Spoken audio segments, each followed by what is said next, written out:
শুকাব ভুটভুটি দুৰ্ঘটনাৰ পাছত চৰকাৰৰ সিদ্ধান্ত নিষিদ্ধ কৰা হ'ল সকলো ভুটভুটিৰ চলাচল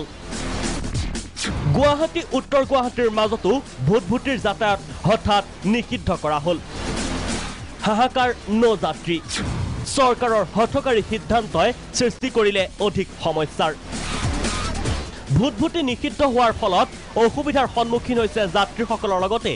ফেৰীৰ মালিক তথা কৰ্মীসকল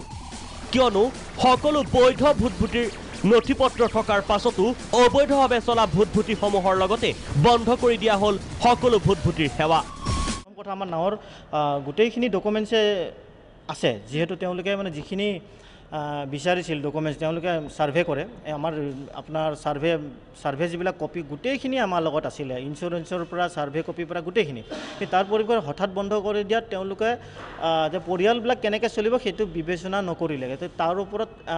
আৰু এবাৰ বিবেচনা কৰিবলৈ মই চৰকাৰক অনুৰোধ কৰিছোঁ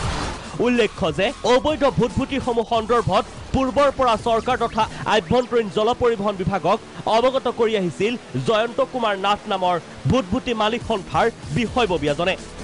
কিন্তু কোনো গুৰুত্ব প্ৰদান নকৰিলে প্ৰশাসনৰ লগতে আভ্যন্তৰীণ জল পৰিবহণ বিভাগে যাৰ ফলত সংঘটিত হ'ল শুকাব ফেৰী দুৰ্ঘটনাটো ইয়াৰ পাছত হঠাৎ সকলো ফেৰী সেৱা বন্ধ কৰাত দুৰ্ভোগৰ সন্মুখীন হৈছে উত্তৰ গুৱাহাটীবাসী অকল নাৱৰ কৰ্মচাৰীখিনিয়ে নহয় আপোনাৰ ইয়াতে পেছেঞ্জাৰখিনিও মানে অসুবিধাৰ সন্মুখীন হৈছে কাৰণ জাহাজৰ ট্ৰিপবিলাক অলপ লং গেপত থাকে গতিকে আপোনাৰ বিশেষকৈ আপোনাৰ 6টা বজাত যিখিনি আপোনাৰ মেডিকেল থাকে মেডিকেলৰ ষ্টাফ বা আপোনাৰ মিউনিচিপালিটিৰ ষ্টাফ বা পুলিচ প্ৰশাসন তেওঁলোকৰ ৰাতিপুৱা 6 বজাৰ পৰা ষ্টাৰ্ট হয় কাৰণ 6 বজাৰ পৰা ফেৰীখন নচলে গতিকে সেই মানুহখিনি কেনেকৈ আহিব বা আপোনাৰ ৰাতি শেষ হয় আপোনাৰ 8টা বজাত গতিকে 8টাৰ ষ্টাফখিনি কেনেকৈ যাব এই ক্ষেত্ৰত বিবেচনা কৰিবনে বিভাগে ভিডিঅ' জাৰ্নেলিষ্ট আজাহাৰৰ সহযোগত ৰঞ্জিতা ৰাভা ৰিপৰ্ট প্ৰাগ নিউজ